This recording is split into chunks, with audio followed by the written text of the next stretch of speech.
Welcome back to The Big Sweep, ladies and gentlemen. Today's episode is all about clean. The science of clean, in fact. I'm Kelly, and I'd love for you to come with me as I dive deep into the chemistry, or science, behind cleaning your house. We all know the feeling, that satisfaction of stepping into a sparkling, clean space. But have you ever stopped to think about the science behind it all? Cleaning isn't just about aesthetics. It's a battle against unseen enemies, a war fought with the power of chemistry and physics. Today, on The Science of Clean, we'll delve into the fascinating world of cleanliness, exploring the hows and whys of keeping it all spotless. I am not an expert on the science of clean, so we have consulted Kevin, our chemical engineer, for this episode to make sure we have our science facts just right. So, what is cleaning? Cleaning is the process of taking something dirty, such as your kitchen counter, and removing any dirt, grease, and grime found on it. When we clean, we leave things better than they were when we found them. Cleaning helps remove dirt, microbes, like bacteria and viruses, small amounts of food, and many other soils that we do not want hanging around.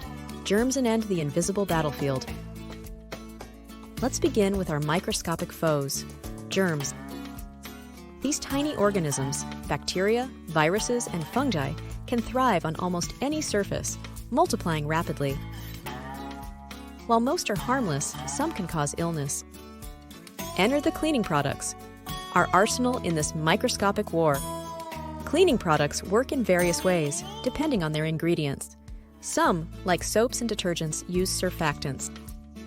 These are molecules that disrupt the cell membranes of bacteria, causing them to burst and die. Others, like disinfectants, contain active ingredients like alcohol or bleach, which directly kill germs. Concerning sanitizing and disinfecting, the word sanitizing refers to killing bacteria on surfaces. The word disinfecting refers to killing both viruses and bacteria on surfaces. High temperatures kill almost everything with enough exposure. A steam cleaner can be effective at disinfecting as long as the surface being cleaned will not be damaged by the high temperature. Many germs and viruses have lipids in their protective membranes. Lipids are a form of fat, so this is the component of the protective membrane that is disrupted by the soap or surfactant in detergent-type cleaners, killing the microorganisms. Alcohols and other solvents can kill germs and viruses by dissolving the lipids in the protective membranes. And if the concentration of the alcohol is high enough, they can also denature protein structures in the germs and viruses and kill them. Germs and viruses tend to have a favorite pH level at which they thrive.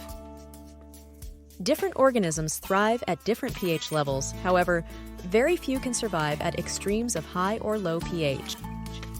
Many cleaners contain acids, such as vinegar, citric acid, etc., or bases, such as caustic soda, etc., that expose the microbes to an extreme pH, which can aid in killing the microbes. Chlorine is a strong oxidizer. Cleaners like OxiClean also contain reasonably strong oxidizing compounds. It contains a form of peracetic acid, which reacts with certain organic compounds in a reaction called epoxidation, a form of oxidation. Hydrogen peroxide is also an oxidizer. Many germs, viruses, and molds can be killed by being oxidized. The oxidizer attacks the protein components of the microorganism. Oxidizers are also generally bleaching agents. Peracetic acid not so much. Concerning cleaning, the cleaning approach used should be adapted to the type of dirt or contamination to be removed. Much of the dirt we encounter is oily, fatty, or greasy. Depending on the exact nature of the dirt, it can be dissolved by solvents, most commonly rubbing alcohol, dissolved by surfactants, detergents, and or chemically altered by saponification at high pH and then dissolved, baking soda, washing soda, etc. Higher temperatures are useful to soften many contaminants and to speed up chemical reactions, saponification, dissolution, etc., which in turn allows for easier cleaning. For organic deposits and protein-based contamination, many cleaners contain enzymes designed to break down proteins and aid in their removal. For contamination that has a higher pH, like soap scum, etc., acidic cleaners tend to be more effective. Saponification and soap. True soap is formed when a fatty substance reacts with the hydroxyl ion. chemical formula OH-, usually from a high pH material like caustic soda, washing soda, baking soda, etc. This reaction is called saponification. In pioneer days, soap for washing was made by mixing rendered fat or tallow with lye derived from fireplace ash. The product of this reaction is a relatively long molecule where one end will dissolve in fats and the other end will dissolve in water, thus allowing fatty deposits to be dissolved in water. Molecules such as soaps are known as surfactants, which means surface active agents, because they act on the surface or interface between fat and water. Foaming helps many detergents and sanitizers to penetrate into small cracks and crevices. Why does this matter? It's because fats, greases, and oils are best removed by surfactants that can dissolve these substances in water. However, the cleaning action of these substances is boosted at higher pH. That is why baking soda, borax, and washing soda are effective detergent boosters, as they increase the pH when dissolved in water. Oven cleaner and drain cleaners contain caustic soda, making them extremely effective at saponifying and removing oils and greases. However, this also makes them extremely dangerous, and they require special safety precautions in their application. Always read the product label for precautions and first aid treatment if needed. Residual soaps and surfactants left on poorly rinsed surfaces can form soap scum deposits. These are organic in nature and can become a breeding ground for bacteria. Soap scum tends to be somewhat alkaline, so it is often beneficial to use an acid cleaner to remove them. In modern cleaning products, soaps have been mostly replaced by manufactured surfactants, which are engineered to be more effective on the oils, fats, and greases that are most commonly encountered in the home. So, what's so good about vinegar? Vinegar is composed of acetic acid, which is a relatively mild organic acid with formula CH3COOH. The OH part of the formula represents a hydroxyl ion, meaning that the vinegar molecule has one of the characteristics of a soap. This allows vinegar to be effective against a wide range of contamination, including higher pH substances. The structure of the molecule also allows it to work on fats, oils, and greases similar to a surfactant, although weaker due to the short molecule length. Vinegar can also disrupt the lipids in microbe membranes, making it a fairly effective disinfectant.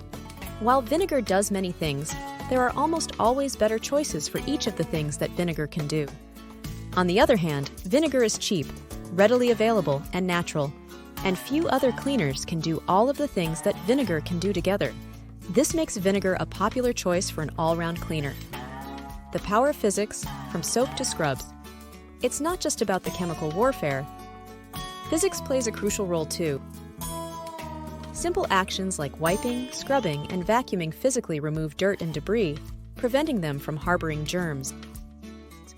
Soap, for example, works by lowering the surface tension of water, allowing it to spread more easily and trap dirt particles, which are then rinsed away. Scrubbing creates friction, dislodging dirt and grime from surfaces, while vacuuming utilizes the power of suction to remove dust, allergens, and debris.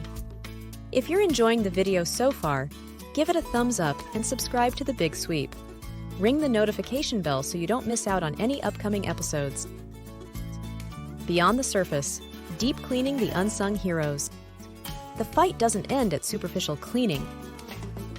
We often forget the hidden havens for germs, places like air filters, vents, and even our washing machines. Regularly cleaning these unsung heroes is crucial for maintaining a truly clean environment.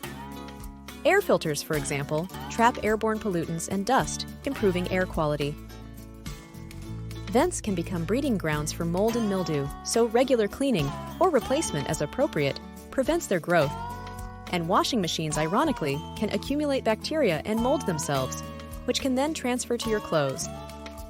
Regularly cleaning them with appropriate products ensures your clothes are truly clean.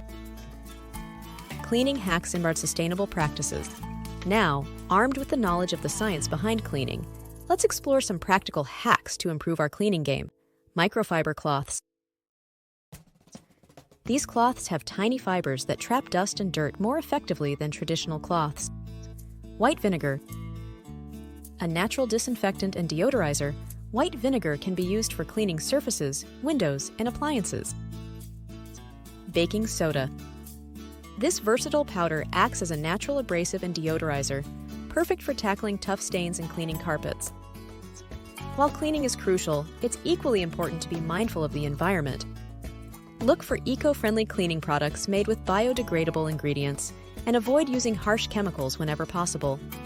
Additionally, using reusable cleaning supplies like microfiber cloths and sponges can reduce waste. The science of clean has been unveiled. Cleaning might seem like a mundane chore, but understanding the science behind it can transform it into a fascinating battle against unseen foes, a quest for a healthier and more comfortable environment. Remember, keeping it clean isn't just about aesthetics. It's a science, a war well worth fighting, and with the knowledge and tools we have, we can all emerge victorious. Tell us in the comments below what you learned from this video. Please let us know if you have any questions about the science of clean. Also, let us know what other subjects you would like us to explore in future videos. Subscribe,